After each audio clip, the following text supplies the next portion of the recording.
وصلى الله على طه نبينا غورا وینا في يوم القيامة.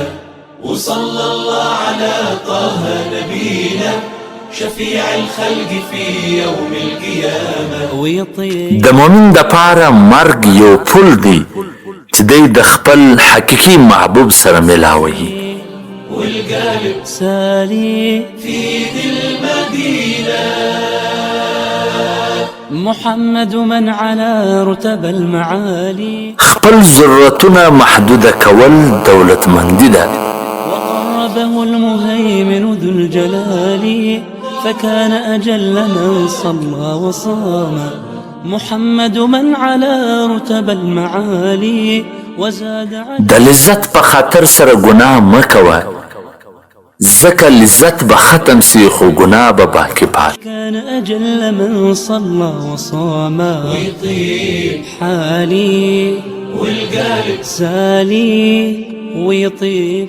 د الله جل جلاله خوش بندگان هغه څوک دي چې د خلکو په منځ کې جوړه راولي، سوله راولي او ښه خبره در نورو پورې رسوي. شفيع الخلق في يوم القيامة ويطيب حالي والقلب سالي د دین پابندي کوه اگر چې خلک تا ملامت کی، د خلکو ملامتیا ته مه ګوره، خپل دین هو الهادي الغني عن البيان به الملك الجليل هدى الأنام.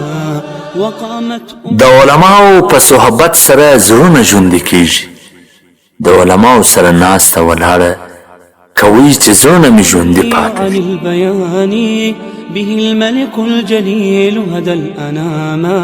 وقامت أمة مثل البنان مضت. صبر د ایمان سره داسې لګېدلی دی لکه سر د بدن سره. والقلب سالي ويطيب حالي والقلب سالي في ذي المدينة. برداشت کول، صبر کول بهترین غوره نه.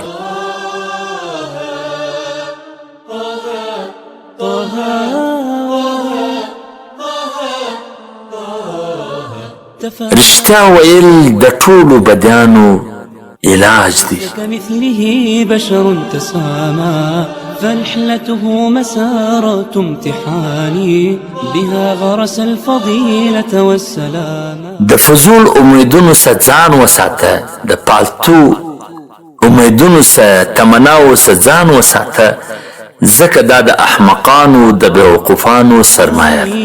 بها غرس الفضيلة والسلام ويطيب حالي والقلب سالي ويطيب. آخرت ته پر دنیا باندې ترجیح ورکړه، د دواړو څخه به ګټه واخلې.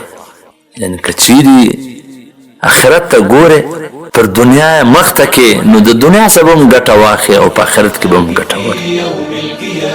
ويطيب حالي والقلب سالي ويطيب حالي. هغه دعوت د ټولو څخه، هغه ډوډۍ د ټولو څخه بده ده چې پکې مالداران را وغوښتول سي او مسکینانو ته دعوت نه ورکول سي. والسلام.